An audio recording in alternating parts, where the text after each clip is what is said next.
Hello friends, कैसे हो आप? आई होप कि आप सभी बढ़िया होंगे। तो फ्रेंड्स, इस वीडियो में आज से हम स्टार्ट करने वाले हैं इंग्लिश को एकदम बेसिक से एडवांस लेवल के। हम क्या करेंगे, इंग्लिश ग्रामर को बेसिक से एडवांस लेवल पढ़ेंगे, ठीक।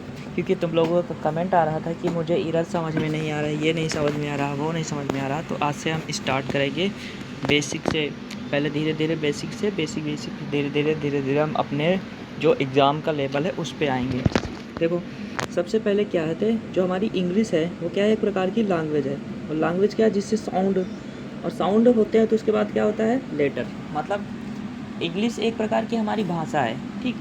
और इंग्लिश को इन द सेंस हम रूल की तरह रट नहीं सकते, क्योंकि इंग्लिश क्या है, मतलब इनफाइनाइट है। मतलब लैंग्वेज क्या होता है, इनफाइनाइट, कुछ भी बोल दो, कहीं भी बोल दो। तो इसलिए हम इसको पढ़ नहीं सकते, बट कुछ मतलब मैक्सिमम तक पढ़ सकते हो। और इसको, इसमें जो ग्रामेटिकली क्वेश्चन होते हैं वो हम लॉजिकली करते हैं। मतलब इसका कोई ग्रामेटिकली रूल्स, मतलब वो ऐसे हो जाता है, ठीक। तो सबसे पहले इसमें कुछ बेसिक टर्म होते हैं, उनको पहले जल्दी डिस्कस कर लेते हैं। सबसे पहले होता है लेटर। तो लेटर क्या होता है, इंग्लिश में 26 लेटर्स होते हैं। और जो क्या होते हैं, अनब्रेकेबल, मतलब इनको तोड़ नहीं सकते। जैसे ए है, ए को तोड़ नहीं सकते ना, तो जो अनब्रेकेबल होते हैं उनको क्या बोलते हैं, लेटर। अब लेटर हमारे 26 होते हैं, जिसमें से 21 क्या होते हैं, कॉन्सोनेंट होते हैं, और 5 क्या होते हैं, वोवेल, ठीक। तो हम कोई भी मतलब लिखते हैं, वर्ड लिखते हैं, तो उसमें क्या होना चाहिए, वावेल। तो वावेल को हिंदी में क्या बोलते हैं, कॉन्सोनेंट को शायद व्यंजन बोलते हैं, वावेल को बोलते हैं स्वर। तो स्वर 5 होते हैं, कौन कौन से, ए ई आई ओ यू, ठीक। शायद तुम्हें पढ़ा होगा कक्षा क्लास 5-6 में। अगला है, अब वर्ड क्या होते हैं, अब बहुत सारे लेटर्स को मिला देते हैं, ए ग्रुप ऑफ लेटर्स, तो उसको बोलते हैं, लेकिन जिसका क्या हो, कंप्लीट सेंस हो, तो उसे बोलते हैं वर्ड। जैसे आर एक लेटर है, ए एक लेटर है, और एम एक लेटर है। इन तीनों को मिला दिया तो क्या हो गया, एक वर्ड बन गया, जिसको क्या बोलेंगे, वर्ड। और इसका कंप्लीट सेंस दे रहा है, मतलब ड्राम। अगला है, अगला हम क्या बोलते हैं, फ्रेज़। फ्रेज़ क्या होता है और सेंटेंस क्या होता है। फ्रेज़ भी क्या होता है, ए ग्रुप ऑफ वर्ड, शब्दों के समूह। और इस सेंटेंस भी क्या होता है, शब्दों का समूह। लेकिन इसका क्या होता है, इनकम्प्लीट मीनिंग, इसका कोई पूरा अर्थ नहीं होता। और इसका क्या होता है, कंप्लीट मीनिंग। जैसे एग्जाम्पल से हम समझेंगे, जैसे लिखा है, राम एंड श्याम। क्या लिखा है, राम एंड श्याम। तो ये क्या है, इसका इनकम्प्लीट मीनिंग है, मतलब राम एंड श्याम। तो ये क्या है, एक प्रकार का फ्रेज। और लिखेंगे क्या, Ram and Shyam went to school. तो क्या लिखेंगे, वो क्या होगा, हमारा सेंटेंस होगा, क्योंकि उसका, वो स्कूल जा रहे हैं, एक कंप्लीट मीनिंग है। अब हमारा सेंटेंस क्या होता है, सेंटेंस हमारे दो, मतलब सेंटेंस के पार्ट होते हैं दो। एक होता है सब्जेक्ट और एक होता है प्रेडिकेट। हिंदी में बोलते हैं इसको कर्ता, इसको बोलते हैं विधेय, ठीक। सब्जेक्ट क्या होता है, जो डूअर होता है और नॉन डूअर, ठीक। अभी तक हम पढ़ते हैं सब्जेक्ट मतलब कर्ता, जो काम करता है उसे बोलते हैं सब्जेक्ट। लेकिन ऐसा नहीं है, जो काम नहीं करता वो भी सब्जेक्ट होता है। जैसे sentence 10, the man tested the food, ठीक। आदमी ने क्या किया, फूड को टेस्ट किया। तो यहाँ पर टेस्ट करने का काम कौन कर रहा है, मैन कर रहा। और यहाँ पर लिखा द फूड टेस्टेड डेलिशियस, जो फूड खाना है वो क्या है, डेलिशियस है। तो यहाँ पर ये डूअर नहीं है, लेकिन फिर भी ये क्या है, सब्जेक्ट का काम कर रहा है। अब देखो, हम सब्जेक्ट को पहचानेंगे कैसे, ठीक। बड़े बड़े सेंटेंस में सब्जेक्ट में को पहचानने के लिए हम क्या करेंगे, क्वेश्चन करेंगे सब्जेक्ट को ढूंढने के लिए, हु या व्हाट से। जैसे इसमें क्या करें हम, कि फूड टेस्टेड, टेस्टेड मतलब फूड किसने टेस्ट किया, तो हु मतलब किसने किया ना, कौन टेस्ट किया, तो मैन ने।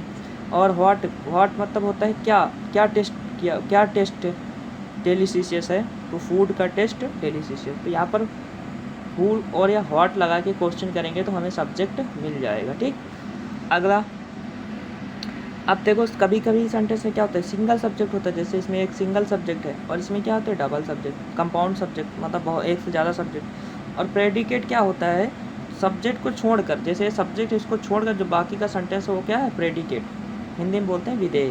तो प्रेडिकेट, अगर एक वर्ब है तो एक प्रेडिकेट है, अगर दो वर्ब हैं तो दो प्रेडिकेट है, ठीक। जैसे इसमें क्या है, Ram and Kamal went to city. तो इसमें देखो, एक वर्ब है तो एक प्रेडिकेट, और दो वर्ब है तो दो प्रेडिकेट, तो डबल प्रेडिकेट वाला सेंटेंस है, ठीक।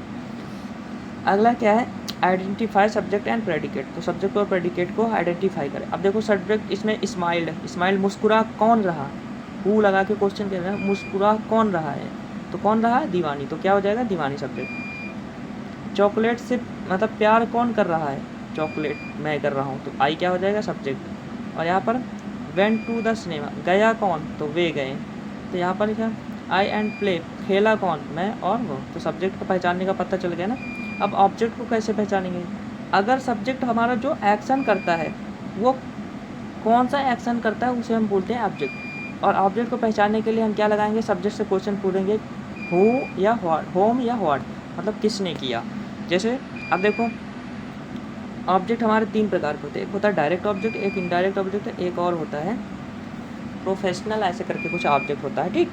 अब डायरेक्ट ऑब्जेक्ट क्या होता है, जिसमें व्हाट या होम लगा के क्वेश्चन करते हैं। और इनडायरेक्ट ऑब्जेक्ट मतलब इनडायरेक्ट मतलब 2 ऑब्जेक्ट होते हैं, जैसे ये है ऑब्जेक्ट फर्स्ट और ऑब्जेक्ट सेकेंड। कैसे पहचानेंगे, देखो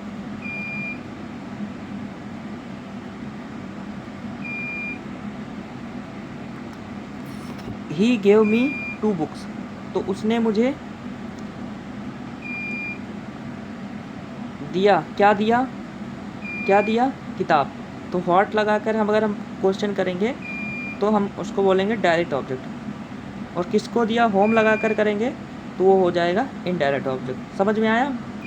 अब जैसे हमारा सेंटेंस है, मोहन रीड्स कोमल अराइव्ड, तो इसमें क्या है, मोहन रीड्स, ठीक, इसमें क्या है, ये रीड्स कोमल अराइव्ड, ही सी स्माइल्ड, इसमें सब्जेक्ट ये है सब, है ना, और ये वर्ब है। अगला आता है कॉम्प्लीमेंट। कॉम्प्लीमेंट का मतलब होता है प्रशंसा करना। तो जो सब्जेक्ट एडिशनल इन्फॉर्मेशन देता है उसको बोलते हैं कॉम्प्लीमेंट। जैसे additional information in the sense कोई अलग सी इन्फॉर्मेशन देता है उसको बोलते हैं जी। अब सीधे सीधे हम देखो ज़्यादा पढ़ना नहीं चाहते थे, सीधे सीधे हम क्या आते हैं, आप पॉइंट पे आते हैं, मतलब अपने क्वेश्चन पे, ठीक। क्योंकि ये थोड़ा सा बेसिक मैंने बता दिया ताकि तुम लोगों को कुछ आइडिया लगे। अब देखो हमारा नाउन है, नाउन क्या है, पर्सन प्लेस और थिंग को नाउन कहते हैं।